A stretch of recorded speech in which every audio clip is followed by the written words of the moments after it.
Dia klaustrofobik, yang lain habisan oksigen. Iya. Ya kan. Nah, jadi artinya kalau aku pas di sana dan aku ngelihat dan aku bayangin, gila aku ngelihat apa yang dilihat oleh Rasulullah, aku bilang gitu kan ya. Aku ngelihat Mekah di situ, Ka'bah kelihatan jelas dari situ. Lalu kemudian aku bayangin ke atas langit, buset. Gimana ceritanya di hari itu karena Jibril tidak boleh buka semua sayapnya, dia cuma boleh buka 2 sayap. Selama itu Ketika kan. Iqra, Iya. ketika turun ayat pertama. Kenapa? Karena itu dunia. Gimana dia bisa buka semuanya? Orang dia buka 2 sayapnya aja. Jadi bayangin ya, sebelah kanan ada 300, sebelah kiri ada 300, yang nutup 299 kiri, 299 kanan. Iya. Dibuka 2, itu aja udah penuh seluruh bumi. Lu kebayang gak sih?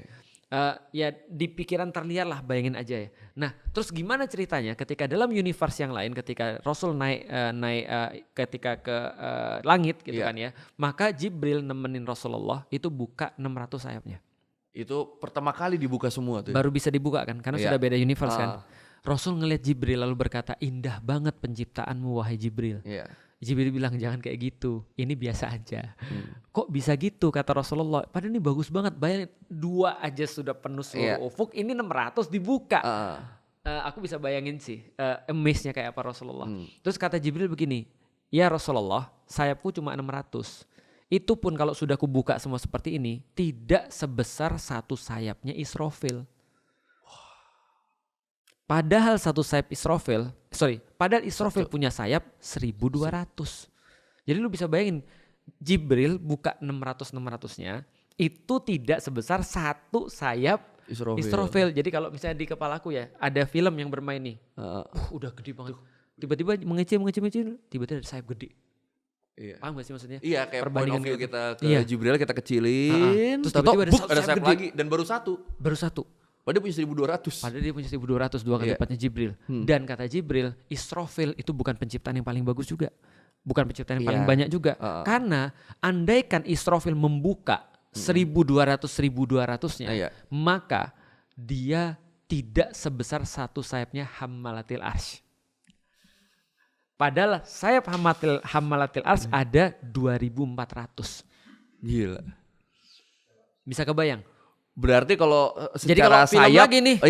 Film lagi nih. Tadi kan udah Jibril ngecil lagi tuh. Israfil ngecil lagi. Israfil kecil. Jibrilnya mana nih? Paham gak maksudnya? Iya. Jadi lu bisa bayangin ya. Itu baru 1 sayapnya Hammalatil Arsy. Sedangkan sayapnya Hammalatil Arsy ada 2400. 2 kali lipatnya. Nah, ada 4 yang kayak gitu bawa arasnya Allah.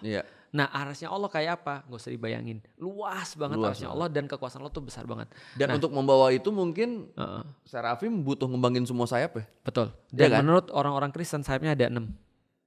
Kalau menurut orang Kristen. Makanya kita lihat nih. Di simbolnya dia 6 kan tuh. Ada 6. Tuh 2, 3, berarti 2400 bagi 6. Satunya sayapnya 600. Iya. Jadi 1 sayapnya ini ada 600 bilah nih kira-kira. Nah, jadi itu penggambaran serafim. Tapi balik lagi, kita nggak gambarin seperti ini. Kita cuma bayangin. Karena Rasul cuma nyuruh kita untuk bayangin. Dari hadis yang lain lagi Rasul katakan, malaikat Hammalatil Arsy, kalau ada orang jalan dari kupingnya sampai ke bahunya, itu jaraknya 70.000 tahun. Kita jalan dari sini ke sini dia aja nih. Iya, 70.000 tahun. Tuh, segede apa coba itu. Makanya ya udahlah, jangan dibahas lah ya. Artinya cuma untuk menggambarkan bahwa itu adalah besar banget kira-kira gitu. Nah, ini adalah simbol misalnya. Tapi di Indonesia juga ada simbol. Tapi lebih smooth gitu kan ya. Karena kita nggak boleh menggambarkan secara ini kan. Ini namanya tadi kan masuknya kan penggambaran cukup eksplisit ya. Benar. Ini lebih implisit kok di Indonesia. Ini implisit menggambarkan juga malaikat sebenarnya. Jadi ini namanya wahyu tumurun. Batik wahyu tumurun. Ada sayap itu penggambaran daripada malaikat Jibril gitu kan ya. Lalu kemudian ada gunung menggambarkan Gua Hira gitu kan ya. Lalu kemudian ada ayam. Ada ayam menggambarkan subuh. Fajar. Salamun hiya hatta matla'il Fajar. Kan judulnya kan Inna Anzalnahu fi Lailatul Qadar. Wahyu tumurun kan Lailatul Qadar. Tapi ada pertanyaan. Ini agak teknis sih, tapi kita kasih info aja. Menurut lu nuzul Quran tuh tanggal berapa? Kan sudah dibilangnya 17 Ramadan. Tapi kan kalau Lailatul Qadar itu kan 10 malam terakhir. Iya. Nah, gimana caranya tuh? Turunnya kapan? Jadi 17 atau Lailatul Qadar? Iya juga ya. Ada pendapat ada skip 3 hari nih soalnya nih berarti ini. Pendapat yang paling bagus adalah Quran turun 2 kali. Pertama turun total dari langitnya Allah kepada langit dunia itu 1 brek 30 itu di Nuzulul Quran tuh. Itu di di Lailatul Qadar. Oh, di Lailatul Qadar. Nah, lalu kemudian turun berlahan-lahan. Pertama kali dari 17 Ramadan. Jadi ayat pertama itu turun 17 Ramadan. Iqra bismi rabbikal ladzi itu 17 khalaq. Ramadan. Nah, tapi kalau turunnya ke langit dunia itu adalah dalam bentuk utuh, itu adalah Lailatul Qadar. Nah, jadi beratnya baru tuh ya. Maka ada ayamnya. Hiya hatta matla'il fajar. Itu kan ya. Jadi ini salah satu. Jadi artinya penggambarannya ini tetap ada aja sebuah penggambaran yang lumayan bagus gitu maksudnya. Karena turunnya wahyu itu digambarkan ada malaikatnya tapi tidak ada seperti tadi misalnya di orang-orang Kristen ada mukanya tuh serafim. Iya, kalau mereka buka banget tuh. Sekarang ditutup sama orang-orang Turki. Jadi yang dibuka cuma 1. Kalau kita perhatiin tuh ditutup semua tuh, yang dibuka cuma 1 ini. Oh, akhirnya kelihatan sekarang cuma 1 yang dibuka. Padahal yang lainnya ada mukanya semua itu. Kenapa yang lain ditutup dia dibuka ya? Sebenarnya ini ditutup juga sih. Tapi baru-baru ketika jadi museum terus dibuka. Kan kalau masjid kan nggak boleh ada gambar. Iya, dulu kan emang pas dia masih masjid kan lukisan-lukisan semua kan ditutup kain hitam gitu kan. Di sebelah sini ada Yesusnya. Iya kan itu dulu kan ditutup semua kan. Iya, sekarang ditutup semua. Dulu ditutup semua, kebuka. Sekarang dibuka, sekarang ditutup lagi. Betul. Jadi memang nggak dirusak sih, diberes seperti itu aja. Karena memang ya ini kan tempat ibadah dulunya bagi orang-orang Kristen Ortodoks kan. Dan menariknya adalah ketika dia buat ini, Kaisar Justinianus bilang apa? Lihat Solomon, aku sudah melampaui kamu. Asik. Beberapa waktu kemudian runtuh tuh kubahnya. Kan Nabi Sulaiman kan buat Baitul Maqdis. Nah, dia buat ini. Nah. Oh, ternyata emang untuk jiwa kompetitifnya ya. Betul.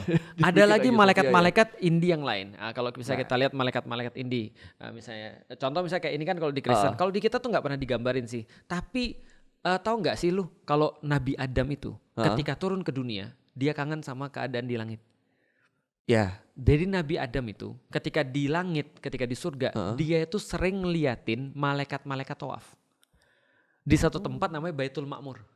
Nah, dia ngeliat setiap waktu malaikat tuh datang setiap kali rombongan 70.000 malaikat tawaf di Baitul Ma'mur. Setelah tawaf, malaikat tuh tidak akan pernah balik lagi. Sudah sekali pakai. Malaikat sekali cipta.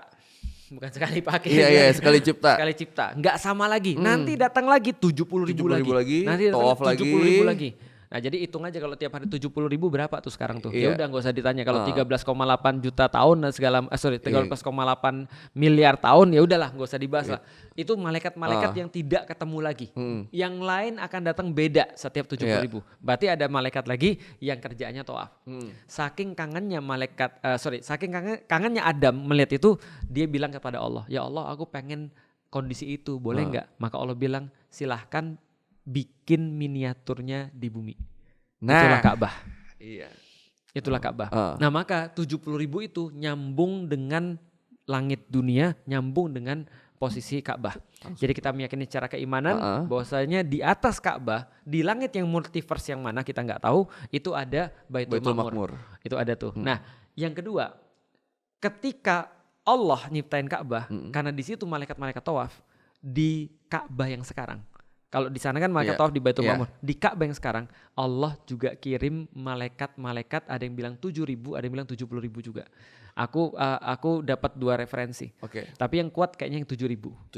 Di Rukun Yamani. Jadi Rukun Yamani itu tempat nongkrong para malaikat. Literally. Jadi kalau ada orang tawaf nih lewat Rukun Yamani, langsung dia di situ berdoa, Rabbana atina fid dunya hasanah wa fil akhirati hasanah wa qina adzabannar, sampai ketemu dengan Hajar Aswad. Karena malaikat-malaikat banyak ngumpulnya di Rukun Yamani. Kalau di Hajar Aswad manusia pada ngumpul tuh. Manusia pada ngumpul, pada rebutan. Benar. Tapi kalau di sini malaikat yang pada ngumpul.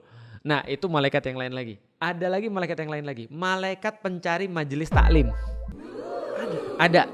Ini khusus nih. Jadi katanya Rasulullah ada malaikat-malaikat. Malaikat apa ibu-ibu? Makanya itu malaikat-malaikat yang nemenin ibu-ibu majelis taklim. Iya benar. Jadi kata Rasulullah, malaikat-malaikat ada yang ditugaskan khusus. Tugasnya cuma satu, nyari majelis taklim, nyari majelis ilmu. Begitu dia dapat, maka dia akan menutupi tempat-tempat yang tersisa di antara manusia tuh. Oh, misalnya masih ada space di antara orang yang datang, mereka yang duduk di situ, mereka yang nutup mereka sampai langit pertama. Kata Rasulullah. Jadi ya jangan hitung banyaknya lah. Iya. Semakin luas semakin banyak. Dia tumpuk sampai langit pertama dan dia nunggu sampai selesai. Begitu dia nunggu sampai selesai, maka dia akan lapor pada Allah. Ya ini jelas untuk narasi kita ya, bukan keadaan sesungguhnya ya. Setelah dia ngelapor sama Allah, Allah bilang, mereka minta apa? Mereka minta ampunanmu ya Allah. Mereka minta kasih sayangmu ya Allah. Maka Allah bilang, kamu jadi saksi aku penuhi. Terus apalagi mereka minta? Mereka minta jauh daripada nerakamu ya Allah. Allah bilang, emang mereka tahu neraka? Gak tahu ya Allah. Tapi mereka mau untuk jauh daripada neraka. Iya ya Allah, kamu saksikan aku penuhi mereka. Terus kemudian apalagi mereka minta? Mereka minta surga ya Allah. Emang mereka udah masuk surga? Terus mereka minta, belum ya Allah. Emang mereka tahu? Belum ya Allah. Tapi mereka minta, iya, saksikan aku penuhin semuanya. Lalu terus kemudian malaikat-malaikat itu bilang, tapi ada yang tidur ya Allah.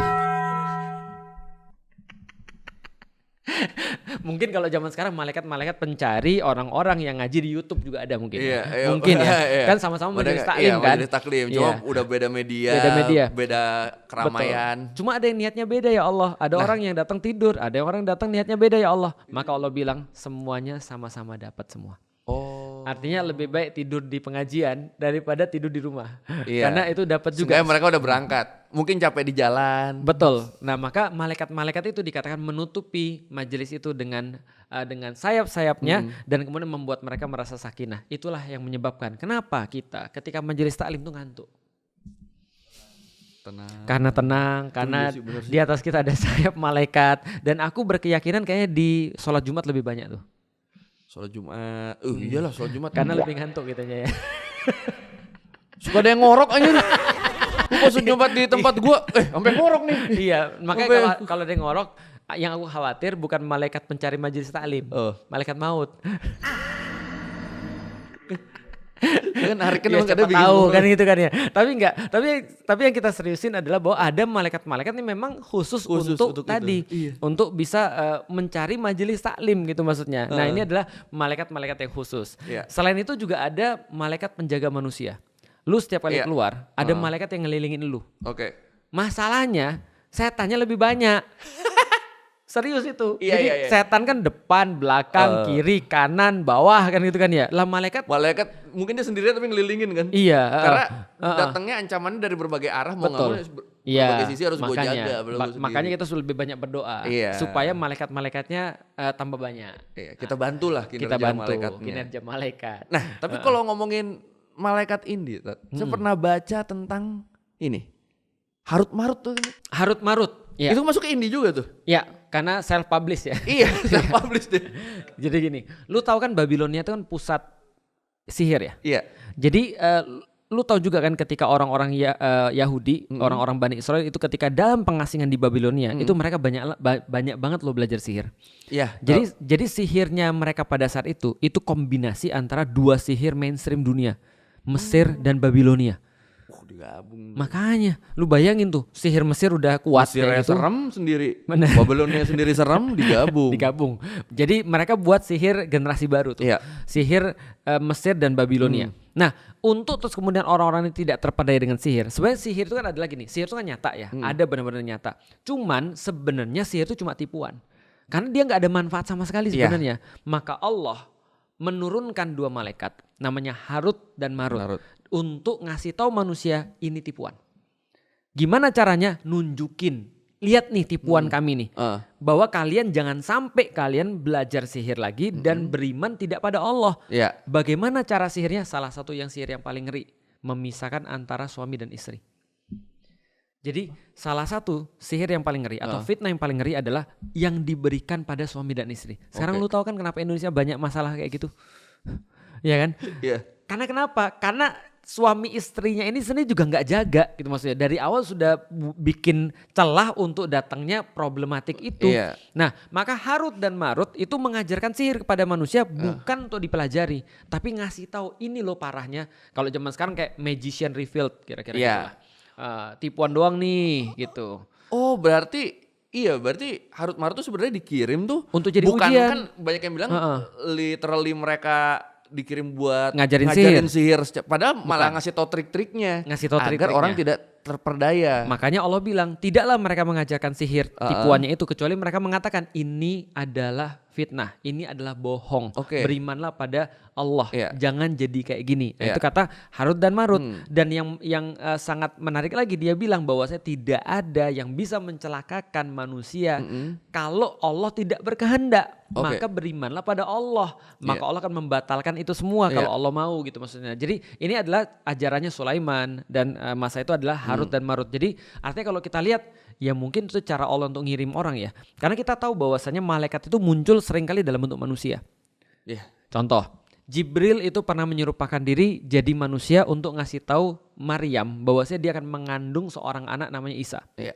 Rasul juga pernah didatangkan oleh Jibril ngajar ini tentang rukun iman dan rukun Islam.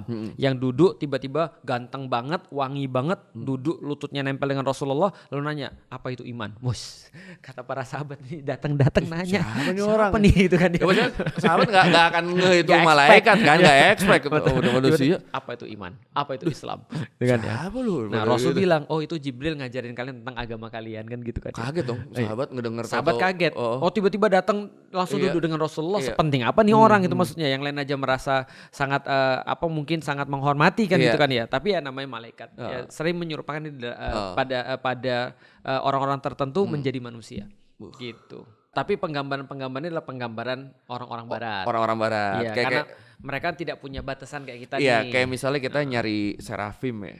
Serafim tuh sebenarnya udah cukup banyak loh sekarang digambarinnya. Banyak ya? Emang kayak apa lagi? Biasa kadang mata sama ini doang. Matanya doang? Ya, nih kayak gini nih. Tuh. Oh iya. Iya, itu banyak juga. Udah kayak Digimon ya? Kayak Enjemon ya? Iya. Cuma kalau Enjemon masih bentuk orang. Iya. Cuma ini dulu saya kan waktu kecil lihat Enjemon tuh suka kesel. Kenapa bikin sayap pempek 6 sih? Suka gitu sih. 6 apa 8 gitu kan. Terus kayak dua aja cukup. Terus pas lihat ternyata malaikat mitologi makin banyak sayapnya tuh dia makin indah gitu. Yeah. Oh iya bener juga. Betul. Nariknya ke sini. Benar, karena dia pasti punya referensi untuk ke malaikat-malaikat yang digambarkan. Iya. Contoh bisa kayak gini, kayak Jibril mau gambarin 300 sebelah kiri, 300 sebelah kanan kan susah juga ya. Iya. Artinya digambarkan ya berarti sayapnya ada 600 cuma diomongin aja. Artinya kita nggak bisa bayangin kita nggak bisa gambarin, cuma kita bisa bayangin. Iya. Gitu. Itu sebenarnya kita udah banyak sih kalau mau itu googling tuh udah banyak artis yang bikin gambar malaikat. Iya, kadang sama mereka di AI-in dibikin gerak. Itu aja penggambaran manusia aja. Karena kalau ngeliat gitu deg-degan merinding kan. Gila, bagus banget ya. Tapi yakin gak kayak gitu? Kenapa? Yakin gak kayak Pasti gitu? Lebih dari itu. Pasti lebih daripada itu. Karena otak manusia kan tetap terbatas. Dan ingat zaman dulu orang-orang Quraisy itu salah satu hinaan pada Rasulullah adalah malaikat tuh jenis kelaminnya apa? Oh mereka nanya ke Rasulullah. Iya, cowok atau cewek? Kira-kira gitu. Padahal malaikat jauh banget daripada manusia. Mereka tidak ada jenis kelamin. Iya. Ya mereka ya malaikat gitu maksudnya. Itu sama kayak nanya, handphonemu itu cewek atau cowok kan gitu kan ya? Iya kan gak bisa gitu. Beda jenisnya. Pertanyaan gitu. jebakan tuh ya. Pertanyaan jebakan. Tapi kalau jin ada. Iya, kalau jin emang. Kalau jin ada, kan kita pas pergi ke WC kan minal khubuthi wal khaba'its. Artinya ada jin laki-laki, ada jin perempuan. Benar. Tapi kalau malaikat aku nggak pernah lihat ada malaikat laki-laki dan malaikat perempuan. Itu kan ya. Karena malaikat ya malaikat gitu maksudnya. Benar. Tapi kalau jin nanti kita bahas sama si Feren ya. Oke. Dia doyan tuh sama Remon. Sama salah satu ini ya, sama salah satu spesies. Tapi maksudnya niatnya di satu episode lagi bahasa itu. Iya, makhluk-makhluk mitologinya gitu tuh. Apa namanya? Fantastic Beasts. Fantastic Beasts. And how to find them. Buruk dan kawan-kawan. Kan kita kan paling terkenal kan Buruk kan. Iya betul. Cuma selain itu kan masih ada beberapa lagi kan. Ada Hudhud. Nah, iya Hudhud. Terus ada yang bawa api. burung ababil. Burung ababil yang Raja Abraha tuh. Betul. Api. Itu nanti mau bahas itu juga. Itu tapi enaknya emang sama si Feren tuh. Dia tuh suka kalau yang gitu-gitu. Iya, dia suka yang aneh-aneh gitu, suka dia. Yang aneh-aneh dia suka. Tapi kalau diingetin apa-apa enggak masuk ke dia. Tapi kalau udah ngomong iblis, jin, siksaan neraka, dia suka tuh. Iya, betul. Dia bisa-bisa dia suka itu tapi enggak takut. Ya udah Tat kalau gitu. Thank you Tat ya. Sama-sama. Kita next episode mungkin bakal berempat nanti episode terakhirnya. Oke. Kalau gitu thank you yang nonton jangan lupa like, comment, subscribe. Bye.